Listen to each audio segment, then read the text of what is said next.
జై శ్రీకృష్ణ. ఈరోజు పంచాంగం శ్రీ శోభకృత్నామ సంవత్సరం దక్షిణాయనం భాద్రపద మాసం బహుళపక్షం, తిథి అమావాస్య, హస్త నక్షత్రం శనివారం. నిన్నటితో 13వ అధ్యాయమైనటువంటి క్షేత్రజ్ఞ విభాగ యోగాన్ని పూర్తి చేసుకొని ఈ రోజు నుంచి 14వ అధ్యాయమైన గుణత్రయ విభాగ యోగంలోకి ప్రవేశించాము. భగవానుడు తత్వ ప్రబోధనం ప్రారంభించిన ప్రథమ ఘట్టంలోనే, అంటే 2వ అధ్యాయంలోనే త్రిగుణాల ప్రసక్తి తీసుకుని వచ్చాడు.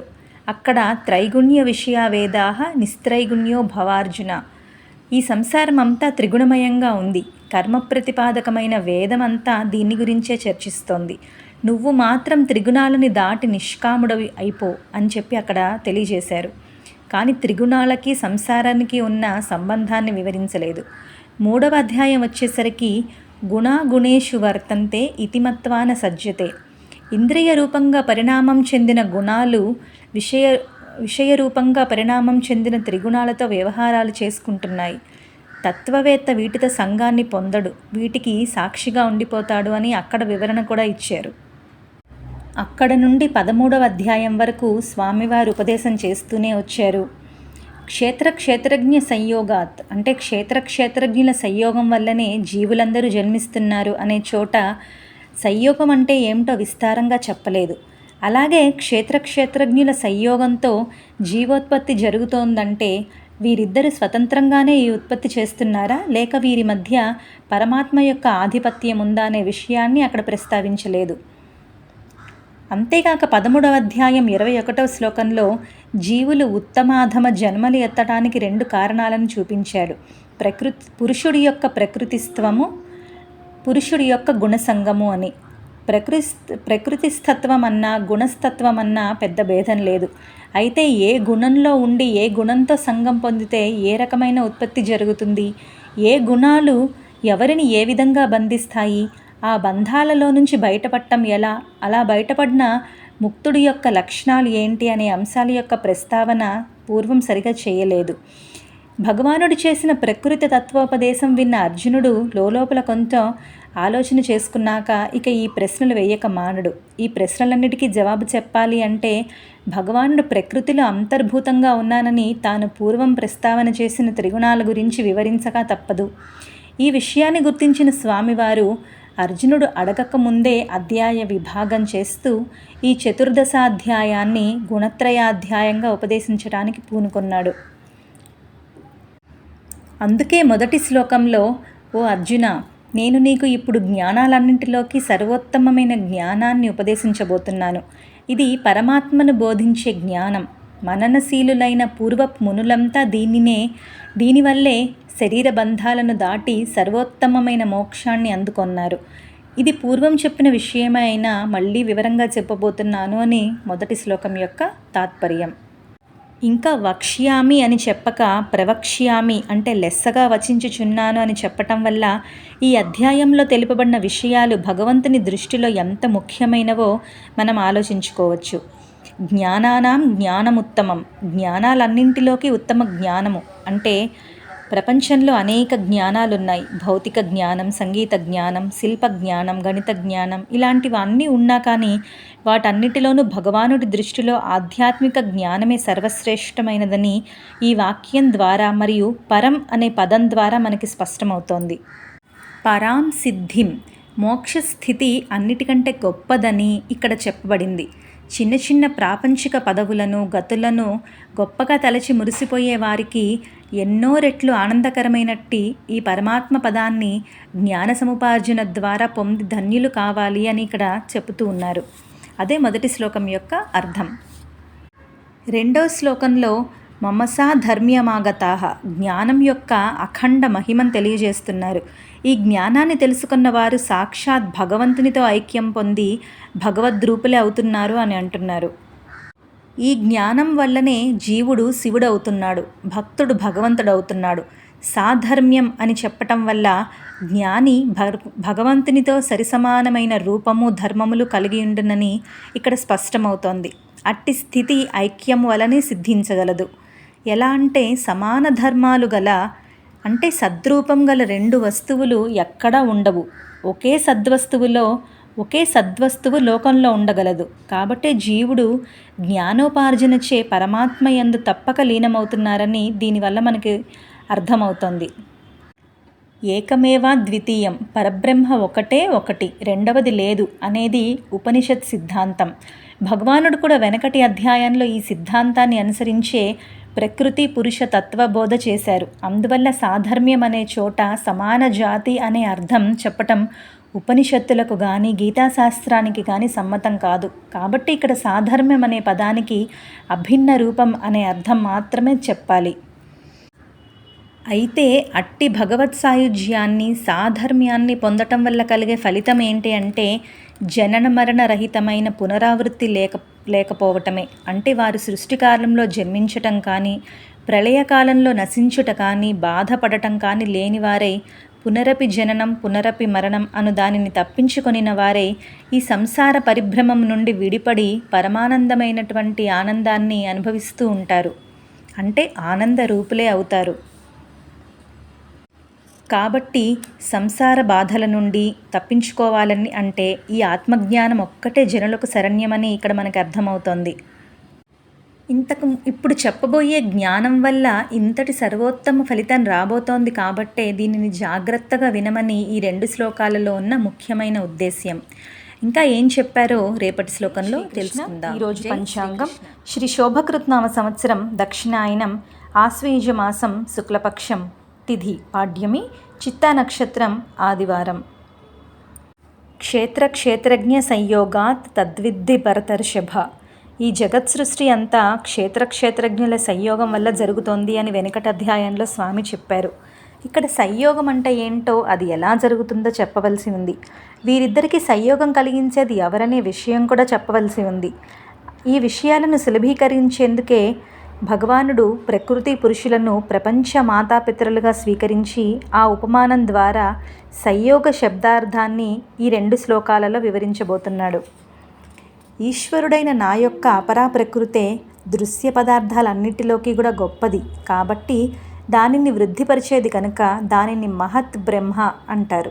నేను చేయబోయే సృష్టికి అది గర్భం వంటిది. అందులో నేను సృష్టి బీజాన్ని ఉంచుతాను.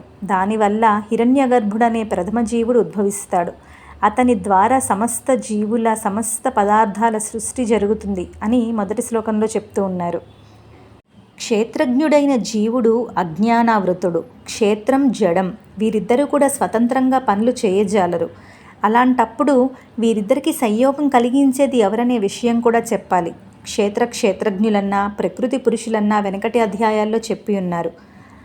7వ అధ్యాయం ప్రారంభంలో కూడా 4, 5, 6 శ్లోకాల్లో ఒక సృష్టి ప్రక్రియని చెప్పారు. దానిలో తనకు పరాప్రకృతి అపరాప్రకృతి అనే పేరుతో 2 శక్తులున్నాయని చెప్పారు. పరాప్రకృతి అంటే జీవుడు, అపరాప్రకృతి అంటే అష్టవిధ ప్రకృతి అన్నాడు. దీనిని 13వ అధ్యాయంలో పరిభాషతో సంయోజనం చేస్తే పరాప్రకృతి అనబడే జీవుడే క్షేత్రజ్ఞుడు అవుతున్నాడు. అపరాప్రకృతే క్షేత్రం అవుతోంది. దీనినే మరో రకంగా చెప్తే ఈ అపరాప్రకృతే జడశక్తి, పరాప్రకృతే చిచ్చక్తి.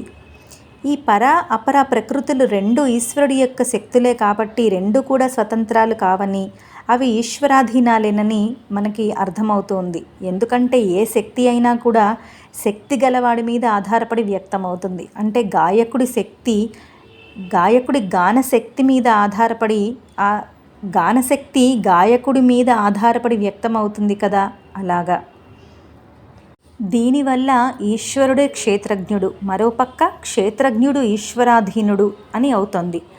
కానీ శాస్త్ర పరిభాషలో చెప్పుకోవాలి అంటే శుద్ధ చైతన్య పరమాత్మకు పారమార్థిక ఈశ్వర రూపమని, వ్యావహారిక ఈశ్వర రూపమని 2 రూపాలున్నాయి. వీరిలో పారమార్థికేశ్వరుడు అంటే శుద్ధ చైతన్య పరమాత్మ, ఇతడే అధిష్టానం. ఇక వ్యావహారికేశ్వరుడే మాయాధిపతి అంటే ప్రకృతికి అధిపతి. పర అపర ప్రకృతులు 2 ఇతడి ఆధీనంలోనే ఉంటాయి. అందుకే ఆ ఈశ్వరుణ్ణి మాయాధిపతి అని, మాయావి అని, మాయి అని ఉపనిషత్తులు వ్యవహరిస్తూ ఉంటాయి. క్షేత్రజ్ఞుడే ఈశ్వరుడు అనే చోట పరమార్థ దృష్టిని అంటే అధిష్టాన దృష్టిని స్వీకరించి జీవుడు యథార్థ స్థితిలో పారమార్థికేశ్వర స్వరూపుడు అనే అర్థాన్ని మనం గ్రహించాలి. జీవుడు ఈశ్వరాధీనుడు అనే చోట వ్యావహారిక దృష్టిని స్వీకరించి పరాప్రకృతి స్వరూపుడైన జీవుడు వ్యావహారికేశ్వరుడి యొక్క ఆధీనంలో ఉన్నాడు అనే అర్థాన్ని మనం గ్రహించాలి. జీవుడు అనాదిగా ఉంటున్నవాడు. యథార్థ స్థితిలో శుద్ధ చైతన్య స్వరూపుడైన అతడికి వాసనారూపాలైన అవిద్యా కామకర్మలు జీవత్వాన్ని కలిగిస్తున్నాయి. అంటే నేను పరిమితుణ్ణి అనే అనుభూతిని కలిగిస్తున్నాయి. అవిద్య అంటే అజ్ఞానం. దానివల్లే భేదదృష్టి ఏర్పడి కామం జనిస్తోంది. ఈ కామం వల్లే అతను కర్మ చేస్తున్నాడు. కర్మల వల్ల ఇతడు సుఖదుఖాలను అనుభవించటం అనివార్యమైపోతోంది. ఈ అనుభవాలకు అనుకూలమైన శరీరాలను తెచ్చుకునే సామర్థ్యం ఇతడికి లేదు. అది వ్యావహారికేశ్వరుడి ఆధీనంలోనే ఉంది. అందువల్ల ఆయా జీవులకు ఆయా ఉపాధులతో సంయోగాన్ని వ్యావహారికేశ్వరుడు కలిగిస్తూ ఉంటాడు. దీనిని క్షేత్రజ్ఞ సంయోగము అంటారు. సృష్టి ప్రారంభంలో మాత్రమే కాక సృష్టి మొత్తంలోనూ ఎన్ని రకాల జీవజాతుల శరీరాలు ఉత్పన్నమవుతాయో వాటన్నిటికీ తల్లి ప్రకృతి, తండ్రి పరమేశ్వరుడైన నేను అని తర్వాత శ్లోకంలో చెప్తూ ఉన్నారు. తల్లి తండ్రి అనే దృష్టాంతం ద్వారా భగవానుడు మనకి మరో సృష్టి రహస్యాన్ని కూడా ఇక్కడ సూచన చేస్తున్నారు. నగిశీల బంగారపు బొమ్మ ఒకటే ఉంటే దానికి ప్రధాన కారణం బంగారం. ఈ కారణం బంగారపు బొమ్మ యొక్క ప్రతి అణువులోనూ మనకి దర్శనమిస్తుంది. కానీ బంగారపు ముద్ద తనంతట తాను బొమ్మగా మారలేదు. దానికో శిల్పి అంటే కంసాలి కావాలి. ఇతడు బంగారు బొమ్మకు అప్రధాన కారణం. ఇతడు అప్రధానుడు అని ఎందుకంటున్నామంటే ఇతడు లేనిదే బొమ్మ ఏర్పడదు. ఇతడు బొమ్మలో దర్శనం ఇవ్వడు. అందుకే అతడు అప్రధానుడు. అలాగే పుత్రోత్పత్తికి అనగా మాతృగర్భంలో ఉండే భౌతిక అణువులు పుత్ర శరీరంగా పరిణామం చెందటానికి ప్రధాన కారణం తల్లి. పుత్ర శరీరానికి తండ్రి కూడా కారణమే. కానీ ఇతడు పుత్ర శరీరంలో ప్రత్యక్షంగా కనిపించడు. ఊహించి తెలుసుకోవాల్సిందే. అందుకే అతడు పుత్రోత్పత్తికి అప్రధాన కారణం అవుతున్నాడు. అలాగే యావత్ ప్రపంచాన్ని ఒక పుత్రుడుగా భావిస్తే ఇతడి ఉత్పత్తికి ఉపాదాన కారణం ప్రకృతి. అందుకే ఈమె తల్లి. నిమిత్త కారణం ఈశ్వరుడు. అందుకే ఆయన తండ్రి. ప్రపంచంలో జీవ వ్యక్తులను విడివిడిగా తీసుకున్నా సరే ఇదే పరిస్థితి. ప్రతి మానవుడికి తన తల్లిదండ్రులు కంటికి కనిపిస్తూ ఉన్నా సరే వారికి కూడా కారణభూతులైన ప్రకృతి పురుషులే ప్రతి వాడికి నిజమైన తల్లిదండ్రులు. ఈ విషయాలను విస్పష్టం చేయటం కోసమే స్వామి వెనుకటి శ్లోకంలోని ప్రధాన పదాలను యథాతథంగా పునరుక్తి చేస్తూ ఈ శ్లోకాన్ని ఉపదేశిస్తున్నారని మనం గుర్తుంచుకోవాలి. జై శ్రీకృష్ణ. ఈరోజు పంచాంగం శ్రీ శోభకృత్ నామ సంవత్సరం దక్షిణాయనం ఆశ్వయుజ మాసం శుక్లపక్షం తిథి విధియ స్వాతి నక్షత్రం సోమవారం. జీవుల జన్మ పరంపరకు ప్రకృతిస్తత్వము అంటే అతడు ప్రకృతిలో చేరి కూర్చోవటం, గుణసంగం అనే 2 కారణాలను స్వామి వెనుకటి అధ్యాయంలో 21వ శ్లోకంలో చెప్పారు. వీటిలో ప్రకృతిస్తత్వం అంటే ఏంటో మనం తెలుసుకున్నాం. ఇక గుణసంగం అంటే ఏంటో, గుణాలు జీవుణ్ణి బంధించే విధానం ఏంటో వివరించబోతున్నారు.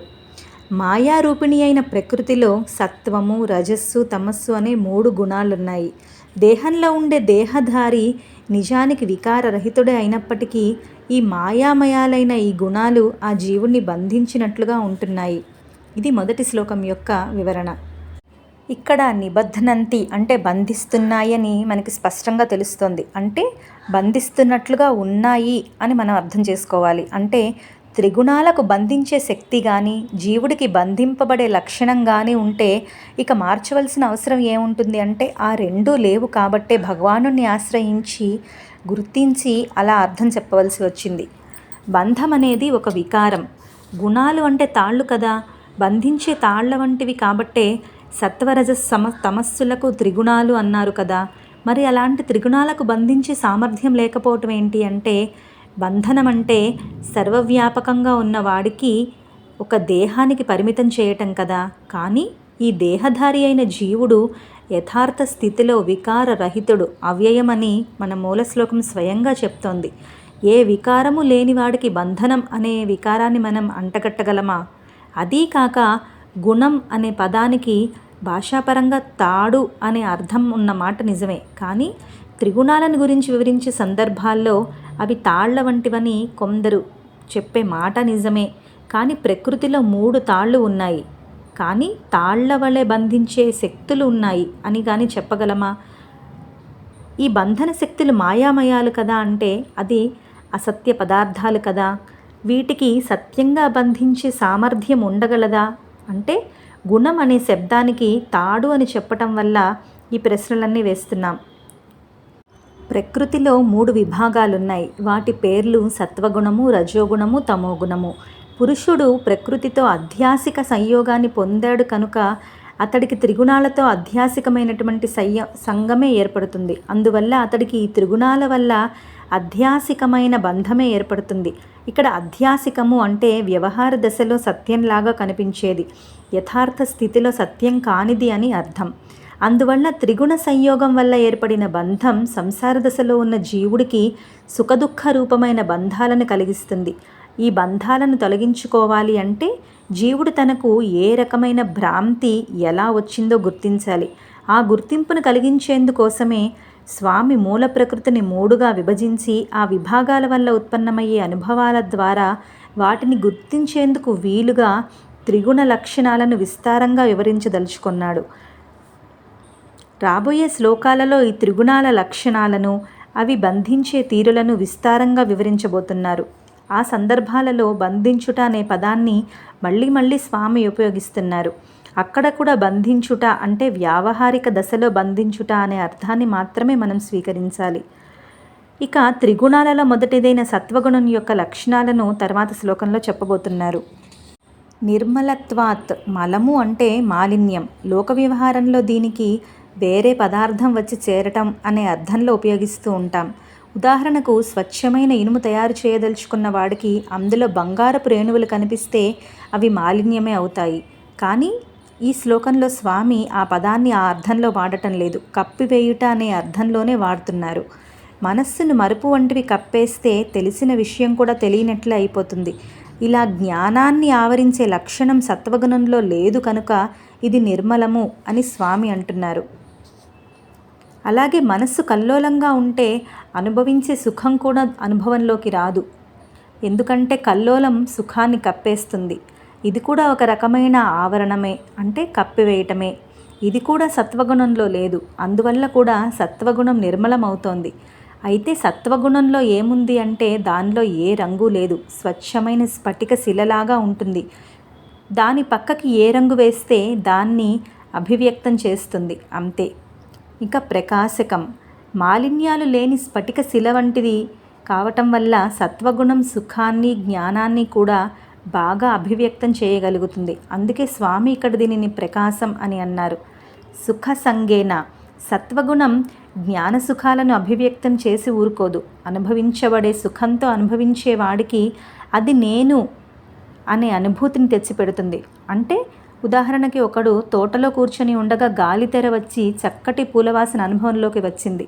అదే సమయంలో ఆ తోటమాలి అక్కడికి వచ్చాడు. చూసే వ్యక్తి తోటమాలిని కళ్ళతో అనుభవిస్తున్నాడు, సుగంధాన్ని ముక్కులతో అనుభవిస్తున్నాడు.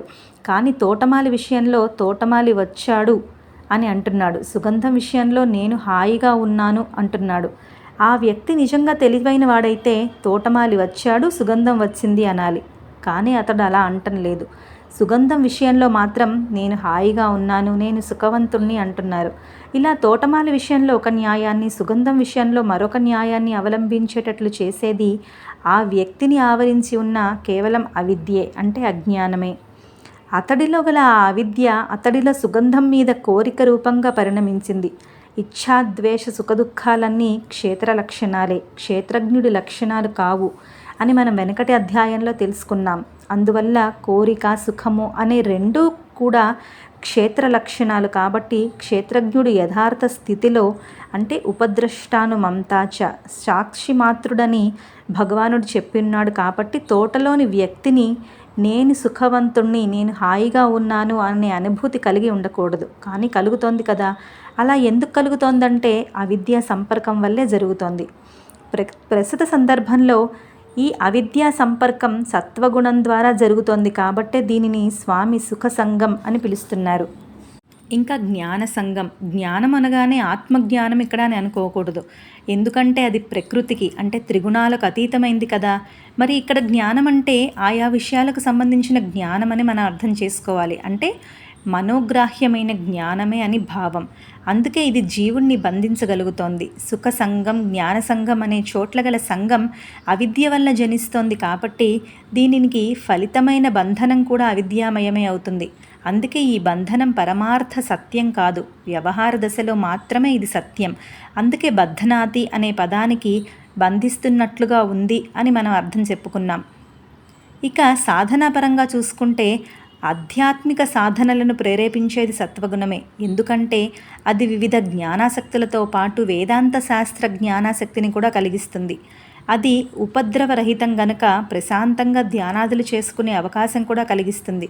కాబట్టే ఆధ్యాత్మిక సాధకులు తమ సత్వగుణాన్ని బాగా వృద్ధి చేసుకోవాలి అని తర్వాత శ్లోకంలో తెలియజేస్తూ ఉన్నారు.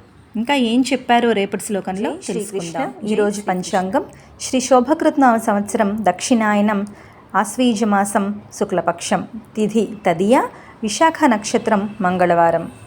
సాధకులు సత్వగుణం దగ్గర ఆగిపోకూడదు. భగవానుడు నిస్త్రైగుణ్యో భవార్జున అంటే ఓ అర్జున 3 గుణాలను కూడా దాటిపో అని ఇంతకుముందే చెప్పారు.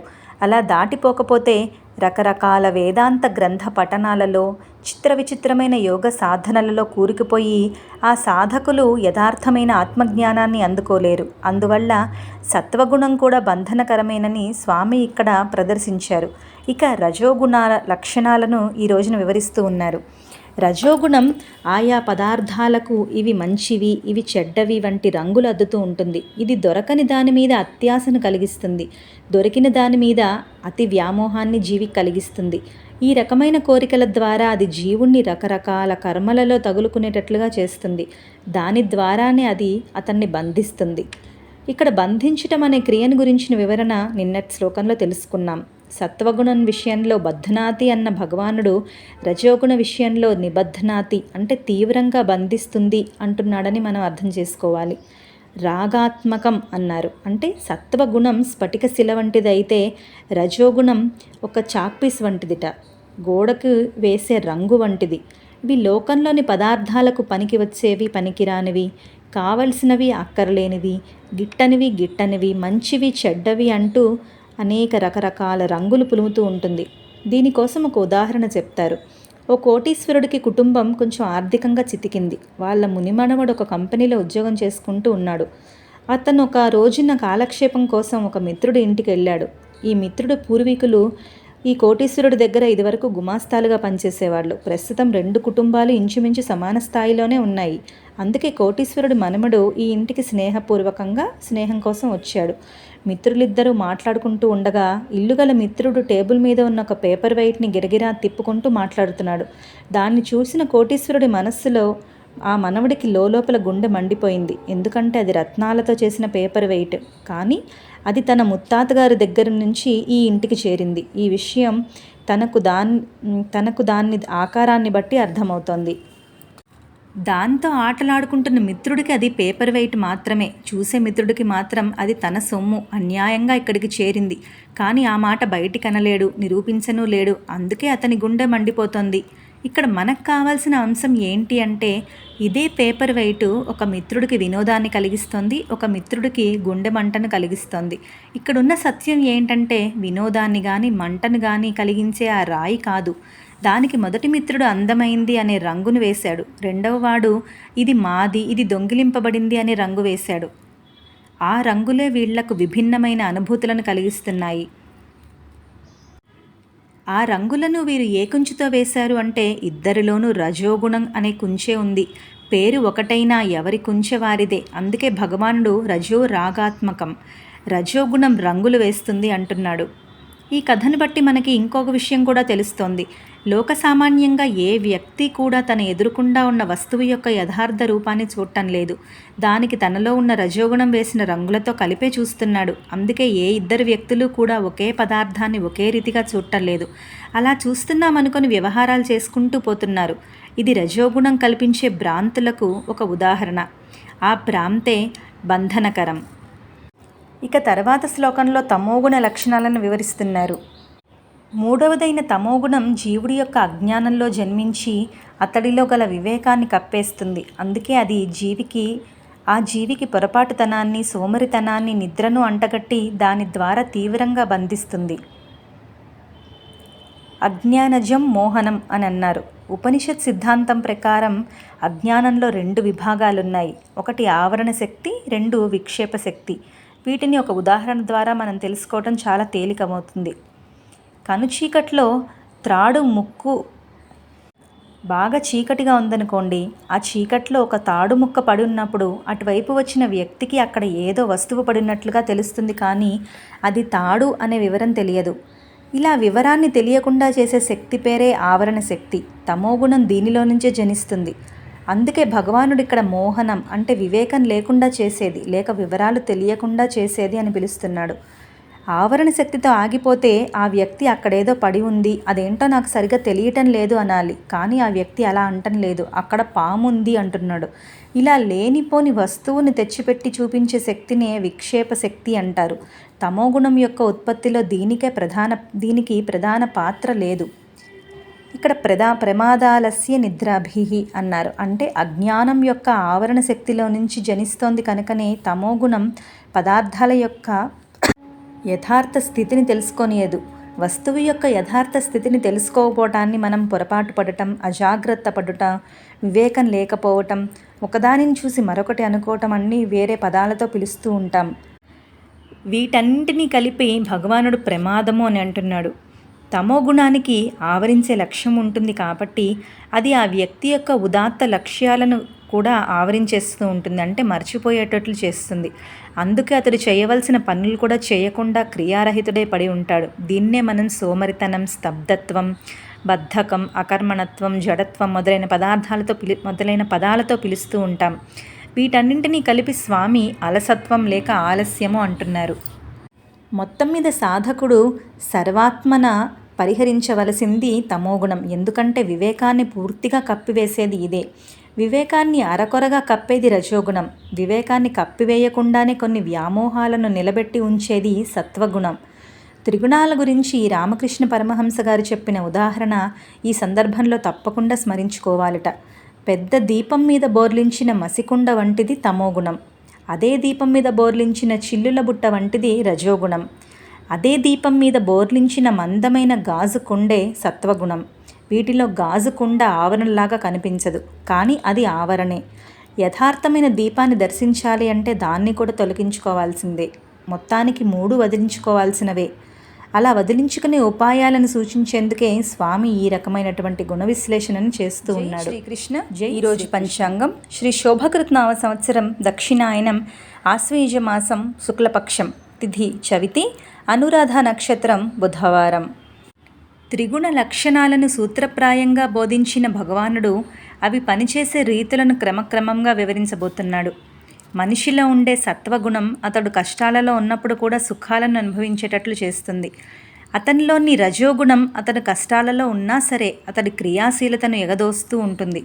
మనిషిలో తమోగుణం అతడిలో ఉన్న వివేక విజ్ఞానాన్ని కప్పేసి అజాగ్రత్తను, అలసత్వాన్ని పెంచి కర్తవ్య విముఖుణ్ణి చేస్తుంది. ప్రతి సాధకుడు తనలో ఉన్న ఈ ప్రబల గుణాన్ని గుర్తుపట్టేందుకు 3 ప్రధాన సూచికలను స్వామి ఈ శ్లోకంలో ప్రతిపాదన చేస్తూ ఉన్నాడు. ఏ మనిషి అయినా సుఖం కోసమే ఆరాటపడతాడు, అందులో సందేహమే లేదు. కొందరు అదృష్టవంతులకు ఏ ఆరాటము లేకుండానే అన్ని సుఖాలు అమరుతూ ఉంటాయి. ఇలాంటి వాళ్లలో కూడా కొందరు ప్రతి చిన్న విషయానికి చిరాకు పడుతూ ఎదురుకుండా ఉన్న సుఖభోగాలను అనుభవించలేకుండా ఉంటారు. దీనికి భిన్నంగా కొందరు ఎన్ని కష్టాల్లో ఉన్నా సరే భోజన సమయానికి భోజన సుఖం, స్నాన సమయానికి స్నాన సుఖం అన్న రీతిలో కష్టాన్ని, సుఖాన్ని వేరువేరుగా అనుభవిస్తూ ఉంటారు. ఇది సత్వగుణానికి ఫలితం. ఇందుకు మనం శ్రీరామచంద్రమూర్తిని ఉదాహరణగా తీసుకోవచ్చు. ఆయన అరణ్యంలో ఉన్నా కూడా హాయిగానే రోజులు గడిపారు కదా. చుట్టూతా ఎంతమందికి ఎన్ని కష్టాలున్నా పట్టించుకోకుండా తన మానాన తన సుఖాలను అనుభవించుకుంటూ పోయేవారు కొందరుంటారు. ఊరు తగలబడిపోతూ ఉంటే ఇంకొంతమంది దూరంగా నుంచుని చూసుకుంటూ హాయిగా కూర్చుని ఉంటారు. వయోలిన్ వాయించుకుంటూ ఉన్న రోమన్ చక్రవర్తే దీనికి మంచి ఉదాహరణ. ఇది సత్వగుణానికి ఫలితం కాదు, ఇది స్వార్థం యొక్క రూపాంతరం కాబట్టి ఇది రజోగుణంలోని భాగమే.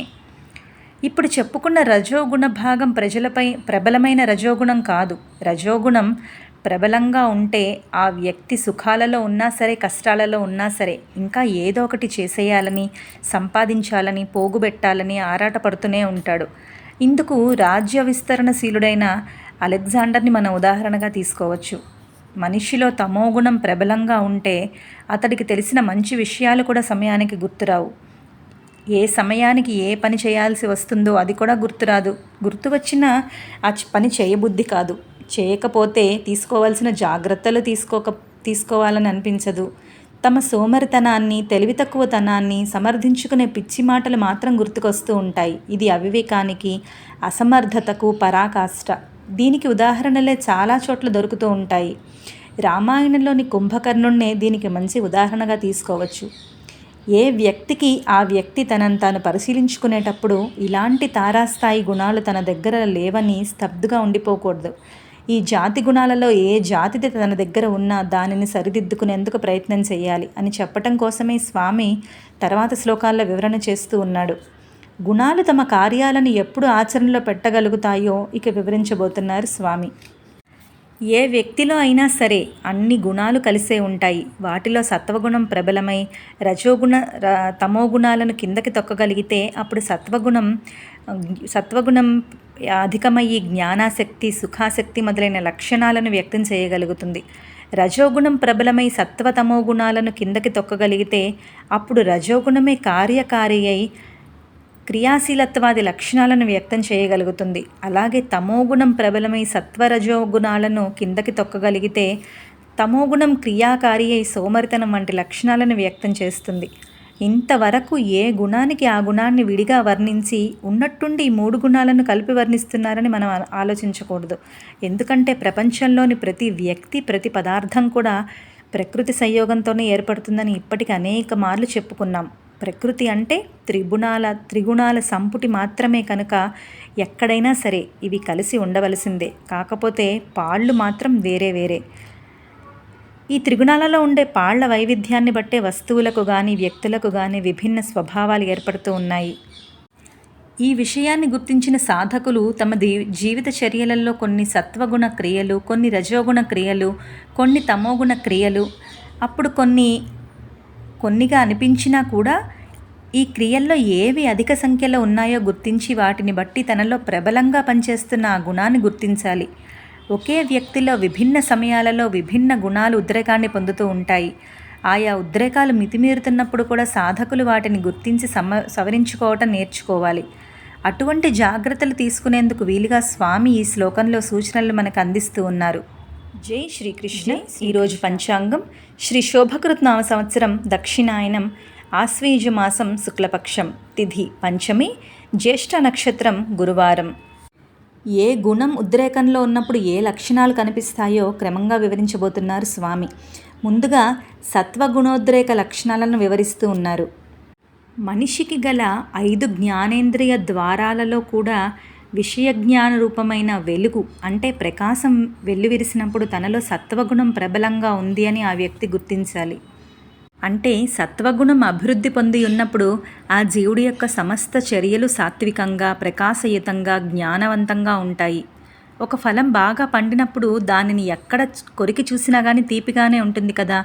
సత్వగుణయుక్తుడు మాట్లాడుతున్నప్పుడు కూడా ప్రశాంతంగా మాట్లాడతాడు. భుజించేటప్పుడు సాత్వికాహారాన్ని భుజిస్తాడు. చదివేటప్పుడు ఉత్తమ గ్రంథాలనే చదువుతాడు. ఆలోచన చేసేటప్పుడు చక్కని భావాలనే ఆలోచన చేస్తాడు. ఈ సత్యమే ఈ శ్లోకంలో తెలుపుతూ ఉన్నారు. ఈ ప్రకారంగా ప్రశాంతత, జ్ఞాన ప్రకాశము ఇంద్రియాల నుండి కూడా ఎప్పుడు వెల్లువిరిస్తాయో అప్పుడు ఆ వ్యక్తి యందు సత్వగుణం అధికంగా ఉంది అని మనం గ్రహించాలి. దీనిని బట్టి ఒకడు సాధన యందు అభివృద్ధి పొందింది లేనిది మనం స్పష్టంగా తెలుసుకొనటకి అవకాశం కూడా ఏర్పడుతుంది. వాళ్ళ ఇంద్రియ ప్రవృత్తులు చూస్తే చాలు మనకి అర్థమైపోతుంది వాళ్ళు ఏ గుణంలో ఉన్నారో. ఒక సంగీత విద్వాంసుడున్నాడు. అతడు శృతిలో రవ్వంత తేడా వచ్చినా కానీ పట్టేస్తాడు. అంటే అతడికి కర్ణేంద్రియజన్య జ్ఞానం బాగా ప్రబలంగా ఉంది. కానీ తక్కిన ఇంద్రియాల విషయంలో అతడి జ్ఞానం మందకొడిగానే ఉంటుంది. అలాంటి వాడికి సత్వగుణం బాగా వృద్ధి చెందింది అని చెప్పే వీలు లేదు. ప్రాణాయామాదుల ద్వారా నాడీ శోధన బాగా చేసుకున్న వారిని పరిశీలించి చూస్తే వారి యొక్క జ్ఞానేంద్రియాలన్నీ చురుకుగా, విస్పష్టంగా పనిచేస్తూ ఉండటం మనకు తెలుస్తుంది. అలాంటి వారి కళ్ళు, ముఖవర్చస్సు కూడా ప్రకాశవంతంగా ఉంటాయి. అలాంటి ప్రకాశం ప్రశాంతతతో కూడుకొని ఉంటే దానిని మనం సత్వగుణ చిహ్నంగా గుర్తించవచ్చు. మొత్తం మీద సంగ్రహంగా చెప్పాలి అంటే ఇంద్రియాలలో చురుకుతనం అంటే చేతనం, మనస్సులో విజ్ఞాన విషయంతో కూడినటువంటి వివేకం, వీటితో పాటు ప్రశాంతి, ఈ మూడు కలిపితేనే సత్వగుణానికి సూచికలు అవుతాయి. ఇక రజోగుణ తీవ్రత యొక్క లక్షణాలను తెలియజేస్తున్నారు. ఇంకా ఇంకా పెరిగే అత్యాస, ఎప్పుడు ఏదో పని చేస్తూ ఉండే క్రియాశీలత, ఎప్పటికప్పుడు కొత్త ప్రణాళికలను తెరతీసే ప్రయత్నశీలత, ఎంత పని చేసినా ఆగబుద్ధి కానీ అశాంతి, దేనిని చూసినా కావాలనే ఆశ, ఇలాంటివన్నీ కూడా రజోగుణ ఉద్రేగానికి లక్షణాలు. ఇలాంటి లక్షణాలన్నీ సామాన్యంగా నూతనోత్సాహంతో మిడిసిపడే యువరాజుల ముఖాలలో కనిపిస్తూ ఉంటాయి. ఇలాంటి వారికి ముఖంలో ప్రకాశం కనిపిస్తూ ఉంటుంది. కానీ వీరిలో వివేక శక్తి కానీ ప్రశాంతత కానీ లేవు కాబట్టే ఈ ప్రకాశం సత్వగుణ జన్యం కాదు అని మనం అర్థం చేసుకోవాలి. రజోగుణం అభివృద్ధి పొందినప్పుడు మనుషుడు ఏవో లేనిపోని కర్మలను వ్యవహారాలను పైన వేసుకుంటూ ఉంటాడు. దాని ఫలితంగానే అతనికి శాంతి ఉండదు. ప్రవృత్తి అందే ఎప్పుడూ ఆసక్తిగా ఉంటాడు కానీ నివృత్తి అందు కాదు. అతడు తిను ఆహారం కూడా రాజసంగానే ఉంటుంది. నడక మాటలు కూడా రాజసంగానే ఉంటాయి. అతని హృదయము నందు అనేక విషయాలు తిరుగాడుతూ ఉంటాయి. ఎప్పుడు ఇంద్రియ నిగ్రహం అతనికి పూజ్యము. రజోగుణం అభివృద్ధి పొందినప్పుడు జీవుడు లోభత్వంతో, ఈ కార్యాలయందు ప్రవృత్తితో, కామ్య నిషిద్ధ కర్మలను ప్రారంభించటం, మనశ్శాంతి లేకుండా ఉండటం, విషయాల మీద ఆశ అనే వీటిని కలిగి ఉంటాడు. కాబట్టి ఈ లక్షణాలు ఎవరి యందు ఉంటాయో వారి యందు రజోగుణం అధికంగా ఉంది అని మనం గుర్తించాలి. తమోగుణం గురించి రేపటి శ్లోకంలో తెలుసుకుందాం. ఈరోజు పంచాంగం శ్రీ శోభకృత్నామ సంవత్సరం దక్షిణాయనం ఆశ్వేజ మాసం శుక్లపక్షం తిథి షష్ఠి, మూలా నక్షత్రం శుక్రవారం. సత్వగుణం యొక్క రజోగుణం యొక్క తీవ్రత లక్షణాలను తెలియజేశారు స్వామివారు. ఈ రోజున తమోగుణోద్రేగానికి సంబంధించినటువంటి లక్షణాలను వివరించబోతూ ఉన్నారు. ఒక వ్యక్తిలో తమోగుణం వృద్ధి చెందితే అతడి వివేకం పనిచేయదు. అతడి శరీరం ఏ కొత్త పనిని మొదలుపెట్టదు. సోమరితనం, పొరపాటు పడే గుణం, కర్తవ్యం ఏమిటో తెలిసి కూడా పట్టించుకోకుండా ఉండటం, మనస్సు మొద్దుబారిపోవటం వంటి లక్షణాలు పెరిగిపోతాయి. ఈ తత్వగుణం అభివృద్ధి పొందింది అంటే అవివేకం, సోమరితనం, అజాగ్రత్త, అజ్ఞానం ఈ లక్షణాలన్నీ అతని యందు గోచరిస్తాయి. వెంటనే ఈ గుణాలు ఉంటే అతనిలో తమోగుణం అధికంగా ఉంది అని మనం అర్థం చేసుకోవాలి. సాధకులు తమని తాము సవరించుకోవటం కోసమే త్రిగుణ లక్షణాలను చెప్పారు. కాబట్టే అలాంటి ఆత్మ సంస్కరణ ప్రయత్నాలకు దోహదం చేయటం కోసం త్రిగుణాల వల్ల పుట్టే ఫలితాలను తర్వాత 5 శ్లోకాలలో వివరించబోతున్నారు స్వామి. ఒక వ్యక్తి ప్రాణత్యాగం చేసే సమయానికి అతనిలో సత్వగుణం ఎక్కువగా వృద్ధి చెంది ఉంటే ఆ వ్యక్తి ఉత్తమమైనటువంటి తత్వోపాసకు లభించే సుఖమయమైనటువంటి హిరణ్య గర్భాది లోకాలను అందుకోగలుగుతారు. యోగాభ్యాస బలం చేత తమ ప్రాణాలను శరీరంలో నుంచి బయటకి తీసి మళ్ళీ లోపలకు లాక్కునే శక్తిగల యోగులు శరీరంలో నుంచి ప్రాణం బయటికి పోయే సమయంలో ఉండే బాధ, నరకయాతన అంత ఘోరంగా ఉంటుంది అని చెప్తుంటారు. అలాంటి యాతనా సమయాలలో మనిషిని సామాన్యంగా రజస్తమో గుణాలు మాత్రమే ఆవరిస్తాయి. అటువంటి సమయంలో కూడా సత్వగుణం మనలో ఎక్కువగా వృద్ధి కావాలి అంటే ఆ సాధకుడు బహుదీర్ఘకాలంగా తన సత్వగుణాన్ని పెంచుకుంటూ రావాలి. లేకపోతే అది సాధ్యం కాదు. అటువంటి సాధనను మొదటి నుంచి అవిచ్ఛిన్నంగా చేసుకుంటూ ఉండమని హెచ్చరిక చేయటం కోసమే స్వామి ఈ మరణకాలంలో సత్వగుణ వర్ణన చేస్తున్నారని మనం గుర్తించాలి. ఈ సత్వగుణం అనేది ఒక్క క్షణంలో ఏర్పడేది కాదు. చిత్తమునందలి తమోగుణ రజోగుణ సంస్కారాలు వృత్తులు తొలగి సత్వగుణ సంస్కారం ఏర్పడుటకు ఎంతో సాధన ప్రయత్నము అవసరము. జీవితకాలం అంతా కూడా అట్టి సత్ప్రయత్నానికే మనం ఆచరిస్తూ ఉండాలి. పుణ్యకార్యాలు, పరోపకార భావనలు కలిగి ఉండి అప్పుడే అంత్యకాలంలో మన చిత్తము సత్వగుణంపై ఆధారపడి ఉంటుంది. అంతేకాని ఏ ఒక్క క్షణంలోనో ఏ ఒక్క సంకల్పం చేతో ఏ ఒక్క వాక్యం చేతో అమాంతంగా సత్వగుణ స్థితిని ఏర్పరచుకోవటం చాలా కష్టం. బహు ప్రయత్నపూర్వకంగానే అంత్యకాల గుణంపైనే ఈ భావి జన్మ భావి లోకాలు మనకి ఆధారపడి ఉంటాయి. కాబట్టి జీవుడు శ్రద్ధతో ఆ జీవితాన్ని బట్టి వాళ్ళ జీవితాన్ని బట్టి సత్వగుణాన్ని తద్వారా గుణాతీత స్థితిని సంపాదించడం కోసమే ప్రయత్నపూర్వకంగా ప్రయత్నం చేయాలి. జీవితం అంతా కూడా పాపకార్యాలు చేస్తే చిత్తం అంత్యకాలంలో తమోగుణ ప్రాబల్యాన్ని కలిగి ఉంటుంది. ఆ ఫలితంగా మళ్ళీ మనుషుడు నీచలోకాలనే పొందుతారు. ఈ విషయాన్ని రాబోయే శ్లోకాల్లో స్వామి తెలుపుతూ ఉంటారు. ఉత్తమ విధాం అమలాన్ అని చెప్పటం వల్ల అట్టి సత్వగుణోపేతుడు జ్ఞానవంతుడు నిర్మల లోకాలనే పొందుతారు అని ఇక్కడ స్పష్టమవుతోంది. శ్రీకృష్ణ. ఈరోజు పంచాంగం శ్రీ శోభకృత్ నామ సంవత్సరం దక్షిణాయనం ఆశ్వేజ మాసం శుక్లపక్షం తిథి సప్తమి పూర్వాషాఢ నక్షత్రం శనివారం. రజోగుణ తమోగుణ ఎక్కువగా ఉండేటటువంటి వాళ్ళు మరణానంతరం పొందే గతులను వివరిస్తూ ఉన్నారు స్వామి. మనిషి మరణించే సమయానికి రజోగుణం ప్రబలంగా ఉంటే అతడు పై జన్మలలో సకామ కర్మాసక్తులైన వారి వంశాలలో జన్మిస్తారు. ఇక మరణించే సమయానికి తమోగుణం బలం ప్రబలంగా ఉంటే ఆ వ్యక్తి పై జన్మలో జ్ఞానస్పర్శే లేని పశు పక్షి వృక్షాది జన్మలు ఎత్తుతారు. మరణ సమయానికి రజోగుణం కానీ తమోగుణం కానీ ప్రబలంగా ఉంటే దానివల్ల రాబోయే ప్రమాదాన్ని వర్ణించడం ద్వారా చిన్నప్పటి నుండే సత్వగుణాన్ని వృద్ధి చేసుకుంటూ ఉండాలి. మరణ సమయంలో కూడా దాన్ని నిలబెట్టుకునే స్థాయికి ఎదగమని స్వామి ఇక్కడ సాధకులను ప్రోత్సహిస్తున్నాడు. రజోగుణం అధికంగా ఉండటం వల్ల ఈ సంసార బాధ నుండి విడివడక ఈ యాతనలని అనుభవిస్తూ అశాంతిగా ఉంటాడు ఎప్పుడు. తమోగుణం అధికంగా ఉండి మరణిస్తే హీనచరితులైన మూఢజనులందో పశుపక్షాదులు ఎందో మళ్ళీ జన్మించాలి. అటువంటి భయంకర పరిణామాల నుంచి దూరంగా జరగాలి అంటే ప్రయత్నపూర్వకంగా రజతమో గుణాలను తన హృదయం నుండి తరిమివేయాలి. భగవద్భక్తి, వైరాగ్యం, ఆత్మజ్ఞానం ఇలాంటి సద్గుణాలన్నీ అలవర్చుకొని ముక్తుడై జన్మ సార్థకతను పొందాలి అని మనకి మొదటి శ్లోకం ద్వారా తెలియబడుతోంది. సాత్విక, రాజసిక, తామసిక కర్మల యొక్క ఫలితాలని తర్వాత శ్లోకంలో తెలియజేస్తున్నారు. సత్వగుణ ప్రధానంగా కర్మలు చేస్తే వాటి ఫలితం జ్ఞానమయంగా, సుఖమయంగా, నిర్మలంగా ఉంటుంది. రజోగుణ ప్రధానంగా కర్మలు చేస్తే వాటి ఫలితం దుఃఖమయంగా ఉంటుంది. తమోగుణ ప్రధానంగా కర్మలు చేస్తే వాటి ఫలితం మూఢత్వంతోనూ మొద్దుతనంతోనూ కూడి అజ్ఞానమయంగా ఉంటుంది. ఇది తత్వవేత్తలైన పెద్దలు చెప్పే మాట. చాలామంది సాధకులు పూజ, జపము, దానము అనేక రకాలైన రూపాలైనటువంటి సాధనలు చేస్తూ ఉంటారు. మేము చాలా కష్టపడి చేస్తున్నామని ఒక విధమైన ఆత్మతృప్తితో ఉంటారు. కానీ వాటిని ఆచరించే సమయంలో వాళ్ళ మానసిక ప్రవృత్తి ఏ గుణంలో ఉందో పట్టించుకోరు. అందువల్ల వారి శ్రమ బూడిదలో పోసిన పన్నీరు అయిపోతూ ఉంటుంది. కనుక సాధకులు మంచి ఉపాసనాదులు చేస్తే చాలదు. అవి చేసే సమయంలో వారి మనస్సు సత్వగుణమయంగా ఉండేటట్లు చూసుకోవటం చాలా ముఖ్యమని స్వామి ఈ శ్లోకం ద్వారా హెచ్చరిక చేస్తూ ఉన్నారు. ప్రతి జీవి సుఖాన్ని కోరుకుంటుంది కానీ దుఃఖాన్ని కాదు. అయితే ఆ సుఖం దేనివల్ల కలుగుతుందో ఆ కార్యాలే చెయ్యాలి కానీ దుఃఖజనకాలైనటువంటి క్రియలని కాదు. నిర్మలము అంటే రజస్తమ సంపర్కం లేని సుఖం దేనివల్ల కలుగుతుంది? కేవలం సాత్విక కర్మ వల్ల మాత్రమే. దుఃఖము, అజ్ఞానము దేనివల్ల కలుగుతుంది అంటే రాజసిక, తామసిక కర్మల వల్లే అని స్వామి తెలుపుతున్నారు.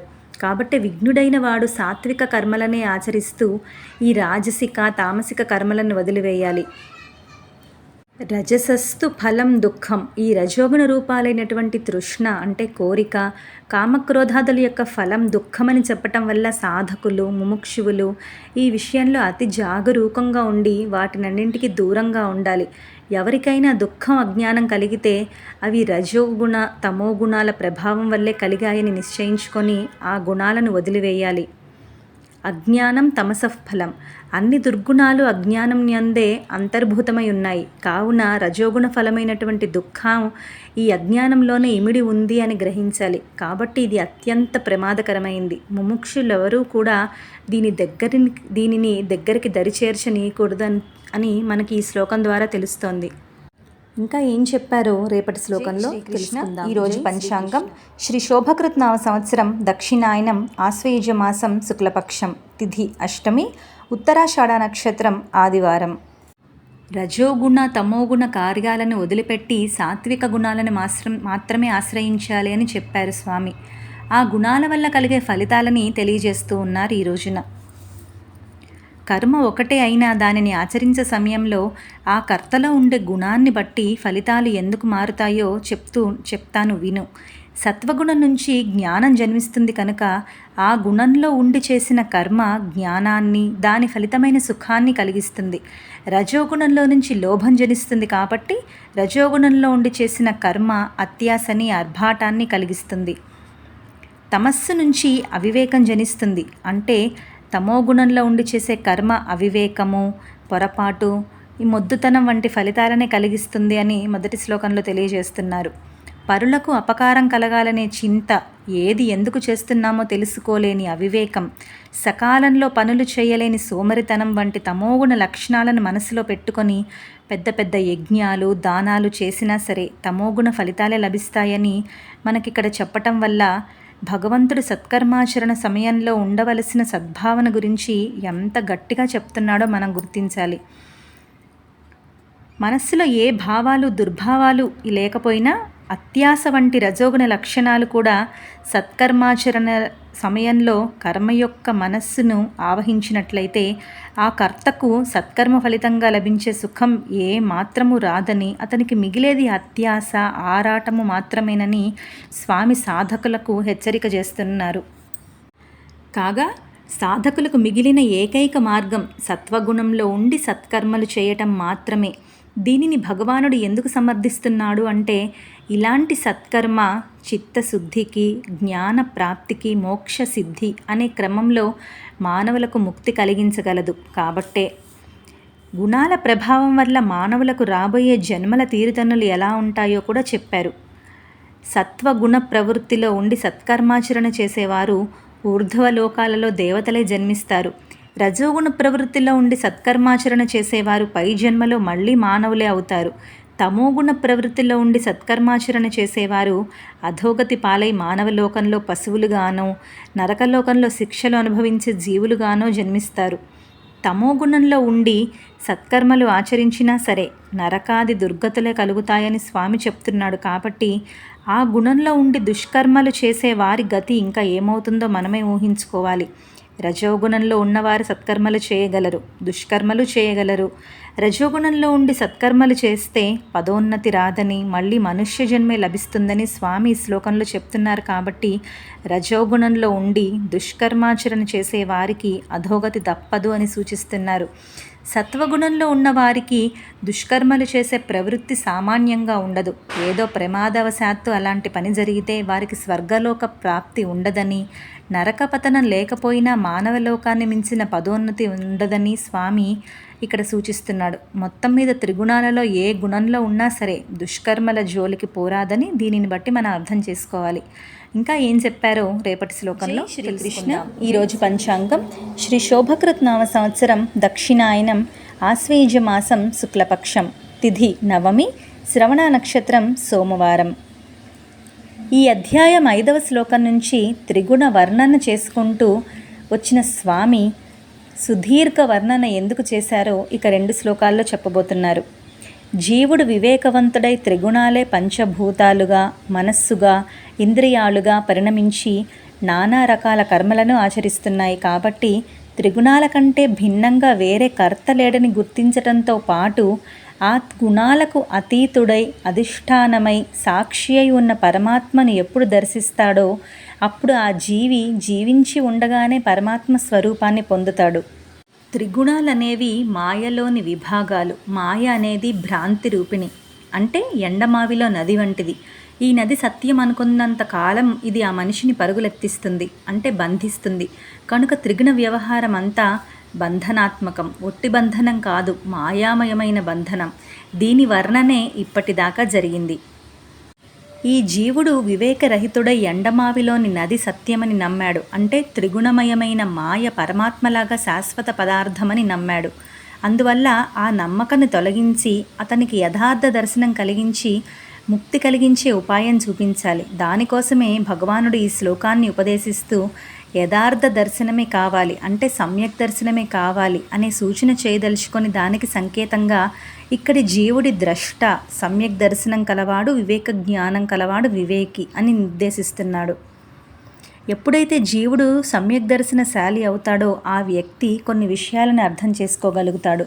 ప్రకృతి అంటే త్రిగుణాల సంపుటి అని, అది అనాదే కానీ అనంతం కాదని, ప్రకృతిలోని త్రిగుణాలే మహత్తత్వంగా పంచభూతాలుగా, మనస్సుగా, ఇంద్రియాలుగా ఒక వంక పరిణామం చెందాయని, మరోపక్క అవే త్రిగుణాలు మహత్తత్వము, పంచభూతాలు, పంచీకరణము, ఇంద్రియాలకు భోజ్యాలైన నానావిధ పదార్థాలు అనే క్రమంలో మరొక పరిణామాన్ని పొందాయని, అప్పుడు అతడికి గుణాగుణేషు వర్తంతే, ఇంద్రియ రూపాలైన గుణాలు విషయ రూపాలైన గుణాలతో వ్యవహారం చేసుకుంటున్నాయని 3వ అధ్యాయంలో మనం తెలుసుకున్న దానితో సమన్వయం కుదురుతుంది.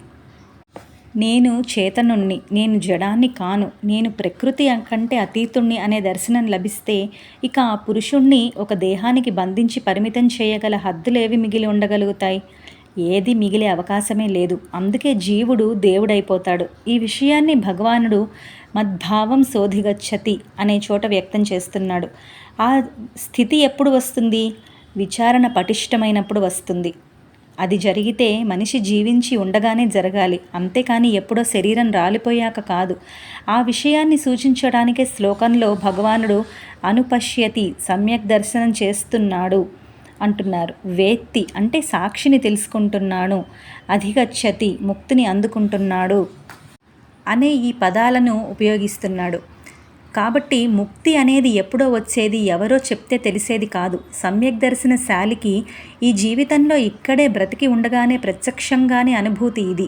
కాబట్టి భగవానుడు మద్భావం అనే పదబంధం ద్వారా వ్యక్తం చేస్తూ ఉన్నాడు.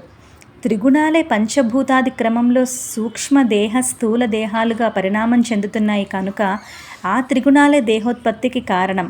ఈ విషయాన్ని గ్రహించిన జీవుడు సమ్యక్ దర్శన బలం చేత వాటికి అతీతుడైపోతున్నాడు. అంటే తన శరీరం ద్వారా సంక్రమించే జన్మ, మరణము, ముసలితనము, దుఃఖాలు వంటి బంధాలన్నీ అతడు జీవించి ఉండగానే విడివడిపోతున్నాయి. అవన్నీ పోతే జీవుడికి పరిమితిని కలిగించే పదార్థాలు ఏవీ లేవు. కాబట్టి అతడు జీవించి ఉండగానే పరబ్రహ్మ స్వరూపుడైపోతున్నాడు. స్వామి సూచిస్తున్న విచారణ క్రమం ఇలా ఉంది. ప్రతివాడు ఈ దేహమే అని తనకు తాను అనుకుంటూ ఉన్నాడు. అందుకే వాడు దేహం గలవాడవుతున్నాడు. ఈ దేహం 2 రకాలు. సూక్ష్మదేహం అంటే మనస్సు, ఇంద్రియాలు, ప్రాణము, సంస్కారాలు అనే వాటి సంపుటి. ఇది సూక్ష్మ పంచభూత జన్యం. స్థూలదేహం అంటే బయట కనిపించే రక్తమాంసాది రూపమైన దేహం. ఇది స్థూల పంచభూతజన్యం. పంచభూతాలకు కారణం త్రిగుణాలు. ఇప్పటి వరకు చెప్పుకున్నవన్నీ జడాలు. ఇవి సుఖదుఖాలను అనుభవించేందుకు సమర్థమైనవి కావు. చేతన స్వరూపుడైన నా యొక్క సంపర్కం వల్లనే ఈ జడ పదార్థాలన్నీ జన్మ, మృత్యు, జర, సుఖదుఖాలకు కారణమవుతున్నాయి. ఇక్కడి సంపర్కం అధ్యాసిక సంయోగం కావాలి తప్పితే యథార్థ సంయోగం కావడానికి వీలు లేదు. ఎందుకంటే సంయోగం చెందుదామని భావిస్తున్న పదార్థాలన్నీ ఒక్కటైన ప్రకృతి మాయారూపిణి కాబట్టి. ఈ సంయోగం అధ్యాసికం గనుక చేతన స్వరూపుడైన నేను త్రిగుణాలకు అతీతుణ్ణే, అందులో సందేహమే లేదు. అందుకే శరీరాదుల వల్ల నాకు సంక్రమించినట్లుగా కనిపిస్తున్న ఈ జన్మ, మృత్యు, జర, సుఖదుఖాలు యథార్థ స్థితిలో నన్ను అంటుకోవు. అందుకే నేను అమృత స్వరూపుణ్ణి, శాశ్వత స్వరూపుణ్ణి, పరబ్రహ్మ రూపుణ్ణి. ఇలాంటి విచారణ అంతా జీవుడు జీవించి ఉన్న దశలో మాత్రమే సాధ్యమవుతుంది. దాని ఫలితం కూడా అప్పుడే రాగలుగుతుంది. అందుకే భగవానుడు ఈ శ్లోకంలో అమృతమశ్నుతే, ముక్తిని పొందుతున్నాడు అనే మాటని ప్రయోగం చేశారు. ఇంకా ఏం చెప్పారు రేపటి శ్లోకంలో తెలుసుకుందాం. ఈరోజు పంచాంగం శ్రీ శోభకృత్ నామ సంవత్సరం దక్షిణాయనం ఆశ్వయుజ మాసం శుక్లపక్షం, తిథి దశమి, ధనిష్ట నక్షత్రం మంగళవారం. త్రిగుణాతీత తత్వాన్ని జీవించి ఉండగానే సాధించవచ్చు అని స్వామి నిన్న చెప్పటం వల్ల ఆ విషయంలో ఇంకా కొన్ని వివరాలను సేకరించాలని అర్జునుడు స్వామిని ప్రశ్నిస్తూ ఉన్నాడు.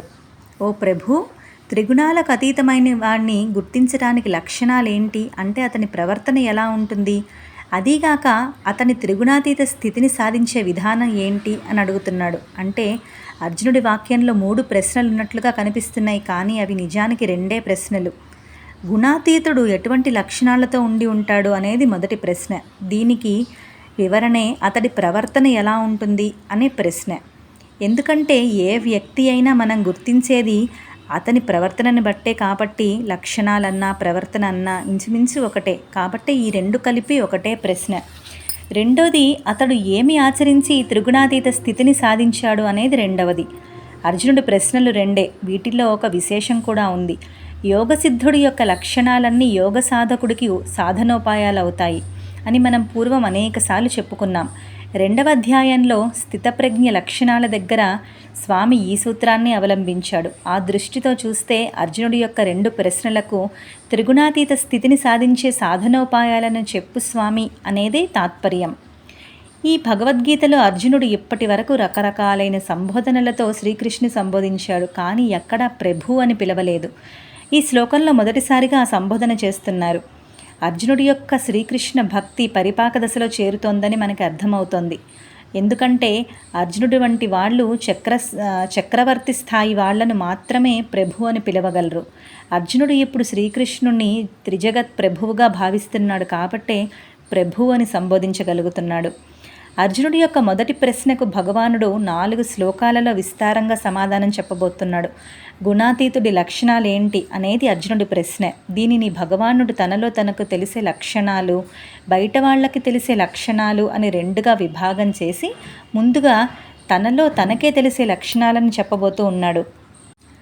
గుణాతీతుడు జీవించే ఉన్నాడు కాబట్టి త్రిగుణ కార్యాలు అతడి మీదే పనిచేస్తూ ఉంటాయి. వాటిలో సత్వగుణ కార్యమైన జ్ఞాన ప్రకాశము ఉండవచ్చు, రజోగుణ కార్యమైన కర్మ ప్రవృత్తి ఉండవచ్చు, తమోగుణ కార్యమైన మూఢత్వము ఉండవచ్చు. అవి వచ్చి మీద పడ్డప్పుడు వాటిల్లో కొన్ని తనకు ప్రతికూలాలని భావించి వాటిని ద్వేషించడు, అవి పోవాలని కోరుకోడు. వాటిలో కొన్ని తమంతట తాము తనకు దూరంగా వెళ్ళిపోతుంటే వీటిల్లో కొన్ని నాకు కావలసిన ఉన్నాయి, అవి వెళ్ళకూడదు అని కోరుకోడు. ఇది బయట వారికి తెలిసే లక్షణం కాదు, తనలో తనకు మాత్రమే ఇది ప్రత్యక్షం. త్రిగుణ కార్యాలను గుర్తిస్తూ కూడా వాటి మీద రాగద్వేషాలు లేకుండా ఎలా సాధ్యం ఉండటం అంటే, రాగద్వేషాలు అసమ్యక్ దర్శనం వల్ల వస్తాయి. అది కలవాడి ఒక్కొక్క సందర్భంలో ఒక్కొక్క గుణకార్యం ప్రియంగా, మిగిలినవి అప్రియంగా కనిపిస్తాయి. అందుకే ప్రియమైన వాటి మీద కాంక్ష, అప్రియమైన వాటి మీద ద్వేషము అనే వికారాలు అతడిలో ఉదయిస్తాయి. కానీ త్రిగుణాతీతుడు అంటే సమ్యక్ దర్శనాన్ని సాధించినవాడు. ఇతడికి ప్రియాప్రియాలు, అనుకూల ప్రతికూలాలు అనే భేదభావాలు ఉండే అవకాశమే లేదు.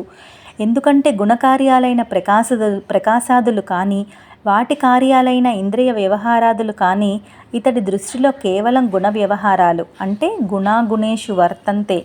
ఇంద్రియ రూపాలైన గుణాలు విషయరూపాలైన గుణాలతో వ్యవహారాలు చేసుకుంటున్నాయి అనే విషయంలో అతడికి సందేహం రవ్వంత కూడా ఉండదు. అంటే ఈ వ్యవహారాలన్నీ కూడా స్వప్న వ్యవహారాలలాగా కేవలం మాయామయమని అతడికి స్పష్టంగా తెలుసు. స్వప్నంలో దొరికిన నిధుల కోసం ఆరాటపట్టం కానీ, అవి పోయాయని ఆవేదన పట్టం కానీ తెలివిగలవాడికి ఉండవు కదా.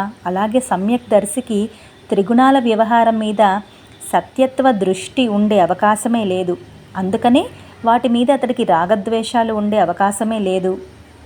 ఇంకా ఇతరులలో కనిపించే లక్షణాలను స్వామి రేపటి శ్లోకంలో తెలియజేస్తున్నారు. అవేంటో రేపు తెలుసుకుందాం. ఈరోజు పంచాంగం శ్రీ శోభకృత్ సంవత్సరం దక్షిణాయనం ఆశ్వయుజ మాసం శుక్లపక్షం, తిథి ఏకాదశి, శతభిష నక్షత్రం బుధవారం.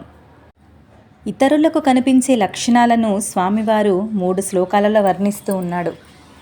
త్రిగుణాతీతుడు తటస్థుడైన సాక్షిలాగా నిశ్చలంగా సాధనలో ఉండి త్రిగుణాల కార్యాలను చూస్తూ ఉంటాడు. అంతేకాని వాటికి వశమై అల్లల్లాడిపోడు.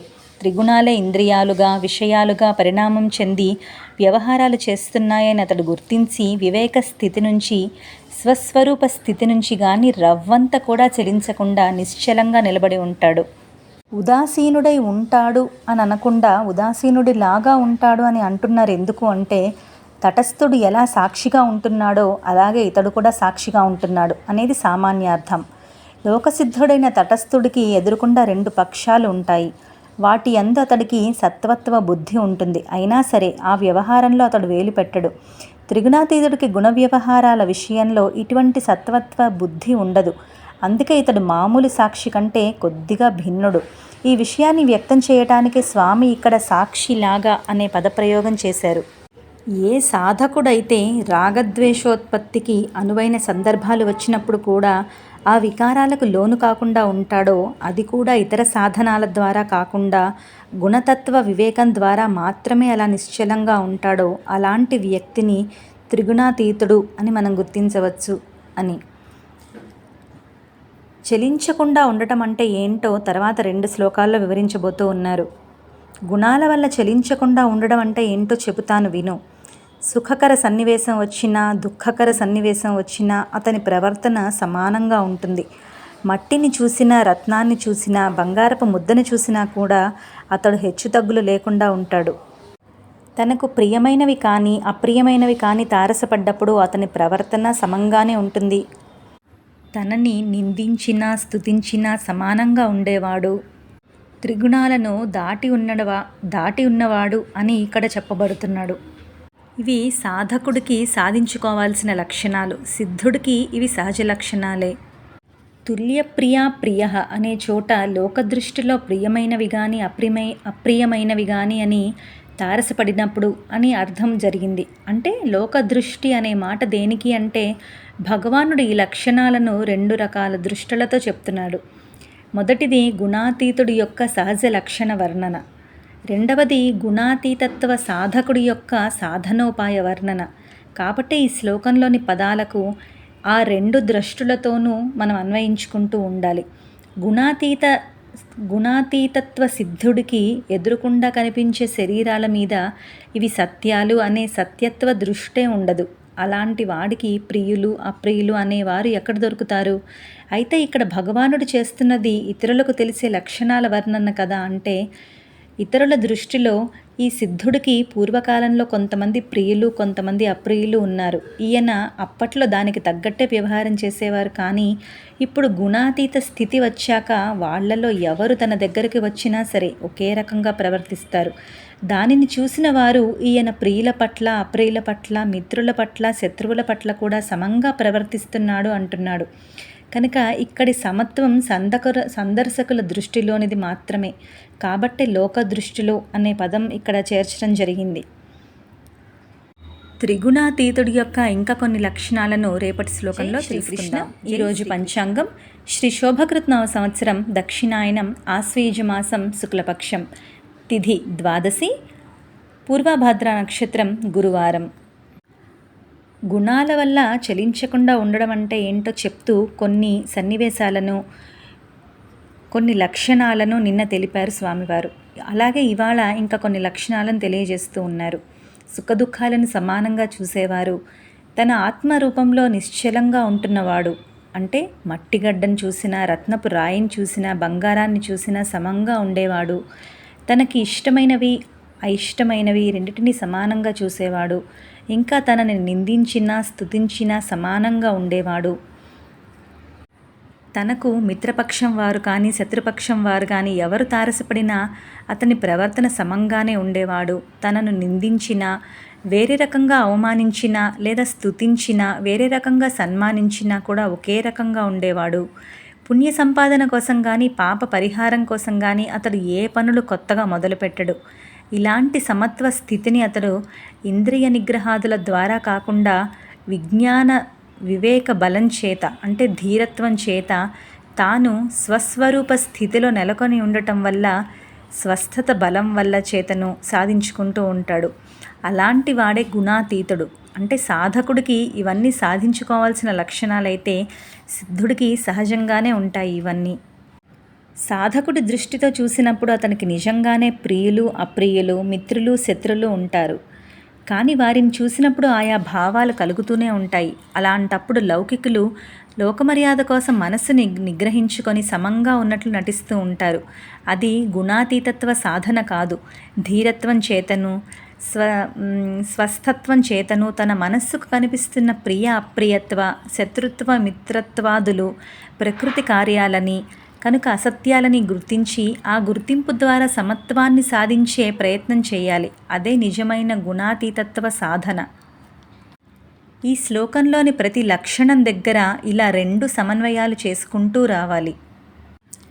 గుణాతీత స్థితిని సాధించిన మహాత్ముల ప్రవర్తనను గమనించటం ద్వారా ఇలాంటి ఉపదేశ వాక్యాలను ఆచరణలో పెట్టుకోవటం ద్వారా గుణాతీత స్థితిని సాధించుకోవాలి. అర్జునుడి ప్రశ్నలో 2వ ప్రశ్నకు అంటే త్రిగుణాలను దాటిపోయే విధానం ఏంటి అనే ప్రశ్నకే స్వామి ఇక సమాధానం చెప్పబోతున్నారు. ఇతర దేవతల మీద కానీ ఇతర కామనల మీద కానీ రవ్వంత కూడా ప్రసరించకుండా పరమాత్మ స్వరూపుణ్ణి అయిన నా మీద భక్తియోగాన్ని నిశ్చలంగా నిలుపుకొని ఉపాసన చేసే సాధకుడు త్రిగుణాలను సులభంగా అతిక్రమించి పరబ్రహ్మ స్థితిని అందుకోగలుగుతాడు అని తర్వాత శ్లోకంలో తెలియజేస్తున్నారు. త్రిగుణాలకి అవతలనే పరమాత్మ ఉన్నాడు. త్రిగుణాలని దాటితేనే భగవత్ ప్రాప్తి సిద్ధిస్తుంది. కానీ వారిని ఎట్లా దాటాలి అంటే ఎంతో విచారణ మనోనిగ్రహము సంయమము దానికి అవసరము. భక్తి యొక్క సహాయంతో ఈ జ్ఞానస్థితి సులభంగా లభిస్తుంది. కాబట్టి గీతాచార్యులు దాదాపు ప్రతి అధ్యాయంలో ప్రతి యోగమందు కూడా భక్తిని గురించి చెప్తూ ఉన్నారు. 14వ అధ్యాయంలో ప్రతి యోగం నందు కూడా 14వ అధ్యాయము అఖండమైన జ్ఞానోపదేశం గావించటం సందర్భం అయినప్పటికీ కూడా దీని చివర కూడా భక్తి యోగం యొక్క ఆవశ్యకతని నిరూపించారు. అంటే సామాన్య భక్తి చాలదు అని, అచంచలమైన భక్తి, అవ్యభిచారిణి భక్తి, అనన్య భక్తి భావన ఉండాలి అని ఇక్కడ బోధిస్తున్నారు. భక్తి మార్గము అందరికీ చాలా సులభమైంది కాబట్టి ఉత్తమ భక్తిని ప్రతివారు సంపాదించి దాని ద్వారా భగవత్ కృపను, దాని ద్వారా బ్రహ్మజ్ఞాన ప్రాప్తిని, దానిచే బ్రహ్మానుభూతిని తెలుసుకోవాలి అని ఇక్కడ తెలుపబడుతున్నారు. బ్రహ్మత్వాన్ని ఎలా పొందటమో, బ్రహ్మత్వాన్ని ఎవరు పొందగలరో, మోక్షసిద్ధి ఏ ప్రకారం చేకూరుతుందో ఈ శ్లోకంలో చక్కగా నిరూపించబడ్డారు. అచంచల భక్తి కలవాడే మోక్షానికి అర్హత సంపాదించుకోగలడు అని ఇక్కడ స్పష్టంగా తెలియజేస్తున్నారు. కాబట్టే యోగ్యతకు ఇచ్చట ప్రధానమని, జాతి కుల వర్ణ ఆశ్రమం ఏవి కావు అని మనకు అర్థమవుతుంది. కాబట్టే సులభతరమైనటువంటి ఈ భక్తి యోగం యొక్క సహాయం వల్లే సాధకుడు ఆత్మజ్ఞానాన్ని పొంది త్రిగుణాలను దాటి ముక్తిని శీఘ్రంగా పొందుతారు అని ఇక్కడ మనకు అర్థమవుతుంది. ఇంకా ఏం చెప్పారో రేపటి శ్లోకంలో శ్రీకృష్ణ. ఈరోజు పంచాంగం శ్రీ శోభకృత్ సంవత్సరం దక్షిణాయనం ఆశ్వయుజ మాసం శుక్లపక్షం, తిథి చతుర్దశి, ఉత్తరాభాద్ర నక్షత్రం శుక్రవారం. పరమాత్మను భక్తియోగంతో సేవిస్తే సాక్షాత్తుగా బ్రహ్మత్వమే మనకి వస్తుంది అని చెప్పారు. కాబట్టి ఆ సిద్ధి ఎలా సాధ్యమవుతుందో చివరి శ్లోకంలో వివరించబోతున్నారు స్వామివారు. నేను నాశరహితుణ్ణి, నిర్వికారాన్ని, శాశ్వత ధర్మస్వరూపాన్ని, అచంచల ఆనంద స్వరూపమైనటువంటి బ్రహ్మానికి ఆశ్రయం అయ్యున్నాను అని ఇక్కడ స్వామి తెలుపుతున్నారు. అచంచల భక్తితో నన్ను సేవించేవారు త్రిగుణాలను దాటి బ్రహ్మాన్ని పొందుతారు అని పై శ్లోకంలో స్వామి తెలియజేసి, తాను వాస్తవముగా ఎవరో, తన యథార్థ స్వరూపం ఎలాంటిదో ఈ శ్లోకంలో వెంటనే చెప్తూ ఉన్నారు. శ్రీకృష్ణ భగవానుడు సామాన్యమైనటువంటి మానవుడు కాదు, సాక్షాత్ పరమాత్మ, పరబ్రహ్మే. ఆ సత్యమే ఇక్కడ తెలియజేస్తూ ఉన్నారు. అచంచల భక్తితో ధ్యానించేవారు బ్రహ్మమునందే లయించి బ్రహ్మస్వరూపులే అవుతున్నారు. ఆ పరబ్రహ్మం యొక్క స్వరూపం ఎలాంటిదో ఇక్కడ విశదముగా తెలుపబడుతోంది. అది అమృతము, అవ్యయము, అంటే మరణరహితమైనది, వికారవర్జితమైనది. ఈ పదాల ద్వారా బ్రహ్మము యొక్క సత్ అంశము నిరూపితమైంది. ఇంకా అది శాశ్వత ధర్మస్వరూపము. ఈ పదం ద్వారా బ్రహ్మం యొక్క చిత్ అంశము నిరూపితమైంది. నిరతిశయానంద రూపము. ఈ పదం ద్వారా ఆనంద అంశము నిరూపితమైంది. అంటే ఈ ప్రకారంగా సత్ చిత్ ఆనందరూపమైనటువంటి పరబ్రహ్మమే తానని ఇక్కడ శ్రీకృష్ణ భగవానుడు తెలియజేస్తున్నాడు. భక్తి యోగము, జ్ఞానయోగము ఈ శ్లోకంలో రెండు పరస్పరము ఒకదానిలో ఒకటి ఇమిడిపోయి ఉన్నాయట. కాబట్టి ఆయా సంప్రదాయాలు కలవాళ్ళు పరస్పరం విమర్శించుకోకుండా అందరూ ధ్యానించేది ఒకే పరబ్రహ్మమని నిశ్చయించుకొని వారి వారి సంస్కారానికి అనుగుణంగా ఉపాసనా పద్ధతిని, ధ్యేయాకారాన్ని ఏర్పాటు చేసుకొని చివరికి అందరూ కూడా ఆ పరబ్రహ్మాన్ని చేరవచ్చు అని చివరి శ్లోకం యొక్క అర్థం. జై శ్రీకృష్ణ.